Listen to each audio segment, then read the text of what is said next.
প্রোসোমা syrup মূলত allergy এবং শ্বাসকষ্টজনিত সমস্যার চিকিৎসায় ব্যবহৃত হয়। এটি একটি অ্যান্টিহিস্টামিন এবং মাস্ট সেল স্ট্যাবিলাইজার জাতীয় ওষুধ। নিচে এর কাজ এবং বিস্তারিত তথ্য দেওয়া হল। প্রধান কাজসমূহ: অ্যাজমা বা হাঁপানি প্রতিরোধ। এটি দীর্ঘমেয়াদী হাঁপানি বা অ্যাজমা প্রতিরোধের জন্য ব্যবহৃত হয়। তবে মনে রাখবেন, এটি হঠাৎ শুরু হওয়া তীব্র শ্বাসকষ্ট অ্যাজমা অ্যাটাক তাৎক্ষণিক বন্ধ করতে পারে না।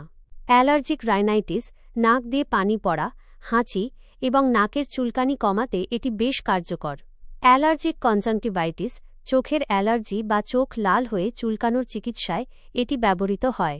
চর্মরোগ, শরীরের চুলকানি বা আর্টিকেরিয়া নিয়ন্ত্রণে এটি কাজ করে। 2. এটি যেভাবে কাজ করে।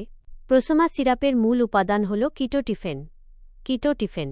এটি শরীরের হিস্টামিন নামক রাসায়নিকের কার্যকারিতা কমিয়ে দেয়, যা অ্যালার্জি এবং প্রদাহের জন্য দায়ী। এটি ফুসফুসের বায়ুপথকে সংকুচিত হতে বাধা দেয়। 3. সেবনবিধি।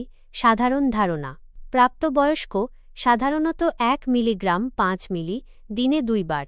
শিশু 6 মাস থেকে 3 বছর 0.5 মিলিগ্রাম 2.5 মিলি দিনে 2 বার। শিশু 3 বছরের উপরে 1 মিলিগ্রাম 5 মিলি দিনে 2 বার। সতর্কতা: ওষুধের মাত্রা রোগীর বয়স এবং সমস্যার ওপর নির্ভর করে, তাই অবশ্যই একজন নিবন্ধিত চিকিৎসকের পরামর্শ অনুযায়ী সেবন করবেন। 4. পার্শ্ব প্রতিক্রিয়া। এই সিরাপ সেবনের ফলে কিছু সাময়িক সমস্যা দেখা দিতে পারে। তন্দ্রাচ্ছন্ন ভাব বা ঘুম পাওয়া এটি সবচেয়ে সাধারণ। মুখ শুকিয়ে যাওয়া, মাথা ঘোরা, ক্ষুধা বেড়ে যাওয়া বা ওজন বৃদ্ধি পাওয়া। 5. কিছু গুরুত্বপূর্ণ টিপস। ড্রাইভিং।